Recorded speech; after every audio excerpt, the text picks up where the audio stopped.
Okay, congratulations to the Illini. Before we get started, I want to say a personal note. Terry Weimer, longtime basketball official that many of you in the room here know, who was a very good friend for a long time, passed away yesterday, and my heart, our heart, hearts go out to he and his family. It's tough, totally unexpected, and I know this rocked, the officiating community and all the coaches and college basketball people that he came in contact with. So our prayers go out to he and his family. Today for us, coming into this game, I knew how I wanted to approach this, and win, lose, or draw. I wanted to take the positives from this because it's great that we can learn about our team at this early in the year. The advantage for us of playing a team like Illinois, you're playing not only a Big Ten team in their gym, but a team that's a perennial top 10 team in the country, is that we're able to get feedback on where we're at in a rapid way. And we were able to do that today. And it exposed us in some areas. I think that there's some real good things that came out of it as well. We got to learn a lot about individual players, played a lot of guys minutes, made pretty major minutes that were playing in their first game as a Redbird, and like 6 guys. So I take away a lot from this game. It gave us some great feedback on areas that we've got to improve, and certainly the Illini were impressive. I thought they were impressive today when they've got bigs that can stretch the floor like that. And the freshman, Merkovic, that playmake. He's a playmaker too. I mean, he's not just a shooter. He's a playmaker. He was impressive today. I think they're going to be a tough guard as the year goes on. We've got mics on either side, so just give us a wave and we'll get them to you guys. Brady, what's up? What was it like to be back here and compete against this team where you have so much experience? Yeah, it was great to be back. A little familiar feeling in that arena. Obviously, being on the other side, I was just happy to come back and compete. Being healthy was huge. It was just fun to be back out there again, see some familiar faces. Like Coach said, they got a great team. I think it gave us a lot to learn from. We're gonna come away from it, get better, get healthy, and move on. Ty, how'd you manage playing one-handed mostly? I mean, there's definitely some challenges with it, but the past couple weeks I've had the cast on. I've been practicing basically full, so I've gotten a little more used to it each and every day, and I'm just glad I can still be out there while having a little injury and be out there with my guys. Ty, you're from this St. Joe area. Was it cool to be back in Champaign County? And did you have a lot of family or friends at this game? Yeah, it was definitely cool. St. Joe only being like 15 minutes away from here definitely had some familiar faces in the stands. So it was just cool to have that experience and have my family be able to be part of it too.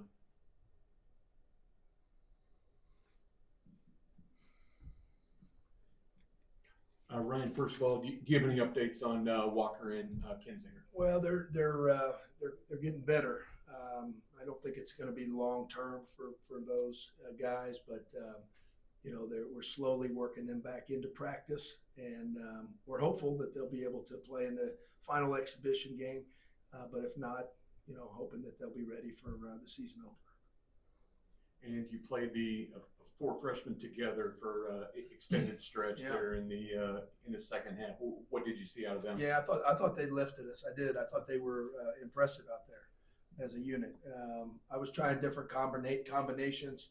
I was really, we were talking things through in the huddle, pretty good, making some adjustments and/or hitting some areas we needed to. But it's important for me. I just look at these like normally we would have a close scrimmage on a day like this, and I'm trying to observe, watch, and learn. And you're on a game floor, so you want to. I'm trying to resist getting too emotional in a game like this because it's more for me about right now learning about what I got here. And we had 6 guys that played tonight that I've never coached in a game before. So that was it was important that I learned about that, and some returning guys as well. And yeah, it was. I think there was some really beneficial stuff from our perspective. I don't think we played particularly well. I don't think we rebounded like we needed to rebound. But you know, we're going to go back to the drawing board and learn from this and try to fix those areas. That's right. With Ty, just what was the process maybe to know that he would go today? Yeah, he's been practicing, so he was cleared to practice. And I approached Ty, you know, about a week ago, or just inside of a week ago, and you know, he's been practicing, and I saw from him a real fearlessness. You know, he's a tough kid. He's a tough kid, and you know, the fact that he was willing to do it speaks volumes about the type of teammate he is, because he knew we were already down a few guys, but we need his leadership. He's one of our captains as well, and I think that speaks volumes. Ryan, this was a small part of your career here. What did you learn here being with John, moving up in the industry and all that? Yeah, that's a great question. And I probably haven't been too reflective coming into this, but I had 2 years here that were great. You know, I learned a lot about. I'll tell you what I learned. It's interesting because I thought of this over the summer, and I said, man, you know, my time at Illinois, I had great people, great fan base, and I learned that the importance of the point guard position, because we were just on the outside of making the tournament, and we continued to have injuries at the point guard spot, and that hurt us in recruiting as well. And you know, I learned so much from John Gross. He's a hell of a coach and an even better man. And so I'm very thankful for my time here, and certainly have fond memories of being here and just the fan base in general. You had a question for Jack there. And Jack, you were able to find your shots from the arc with some success this afternoon. The rest of the team only total of 3 made threes. What makes Illinois such a difficult team to find shots from the arc? I just think they apply a lot of pressure on the ball, and just their defense was difficult just because how aggressive they are. You know, we got a lot of plays that we're working into our offense right now, and kind of like Coach said, we learned a lot about who we are as a team tonight, and I think we got a lot of stuff to work on as well. But you know, they just kind of came out and they were really aggressive on defense, and I think that just made it difficult for us to get shots off. Ryan, you mentioned Mirkovic, just all he did. Just I don't know, did you have a expectation of what you thought he might be, and how did maybe his performance match up with kind of what you thought? Yeah, it's a good question, because we were only able to see film and footage of him, you know, obviously before he got here. So you're never sure about the level of competition. He's got some Jokic in him, is what I see. He can wheel and deal. He can dribble, pass, and shoot, and he's got tremendous size. I don't know how old he is, but for him to be a freshman, he's 19. Yeah, and I mean that's a big boy there. So yeah, you want to keep him around as long as you can, I think. Coach, Illinois, right back here.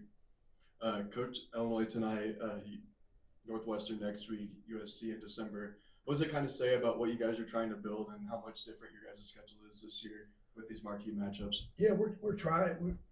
We have a team. Scheduling philosophy for me has changed over time. I think it will always change year by year, but I to some level. But this is a team. We've got guys coming back. We've got high expectations for ourselves. I really want to challenge our team. I want to expose us. What's going to get us to where we want to go is going to occur in January, February, and March. And I have to have the foresight here as the leader to see the big picture. And if we take some on the chin, we take some on the chin. But these are opportunities for us, right? We don't get these opportunities very often. We were like 0 for 60 on trying to schedule high majors in the regular season. And finally, USC said they would play us on a neutral floor, which is 9 miles from their campus, okay, in California. So, you know, I really want to challenge our team. I do. I do. And if our record, if we get punched in the nose a time or two, so be it. Like I'm sign me up for playing on bigger stages against better opponents.